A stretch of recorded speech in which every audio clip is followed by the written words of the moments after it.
So here we are at tonight's boondocking place. Look at this beautiful sunset. We had a lot of rain on the way in here, and we found this place. And some of you have been asking, what is boondocking and how exactly does it work? So boondocking is finding random places, either through old maps, word of mouth from out of towners or towners, or what we use is an app called iOverlander. And what iOverlander does is collects all the information that people put into it and makes a map. And you can actually be offline, pull out the map, and see where you can boondock. Right now we're outside of Cokeville, Tennessee, and this is one of the spots. Just a random road on the top of a little hill. And if you go a little further back, you can actually get away from the public and they won't see you, but we don't really want to do that because it's raining and we don't want to get stuck in the mud. But boondocking is essentially going out in the middle of nowhere, which in this case is pretty close to the road, and just camping out for a night or two as you're passing by on your destination.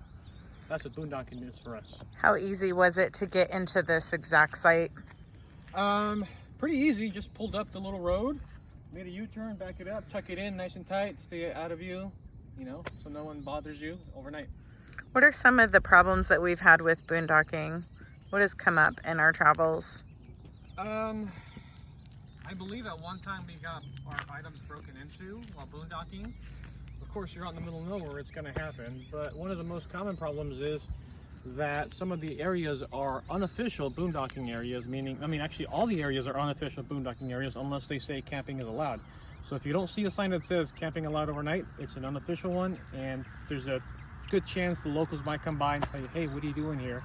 Or just ask a couple questions. That's usually what we get is, hey, what you doing? Oh yeah, one night? All right, leave in the morning. Right. And usually that website is pretty accurate information where you don't feel like anyone's going to come and knock on your door or give you a problem because they've already have experienced that before. Maybe the CHP or the sheriffs came out and just said, what are you doing? They said parking for a night or two, and they said, okay, sounds great. Yeah, and on the website you can actually read the comments that people leave, like, I had the sheriff come over at 2 in the morning, I just chatted with him, he says be safe, and that's it. And you can actually even update their maps if it's an area where the sheriff shows up and says you cannot be here, but 10 other people were there and didn't have a problem. You just update the site, and so if someone's in the area, they know what to expect. And remind everybody what that site's called again, that we look at our boondocking places. It's an app called iOverlander, and it's a free app in your Google or Apple, whatever website. Apple search. Apple search. Great.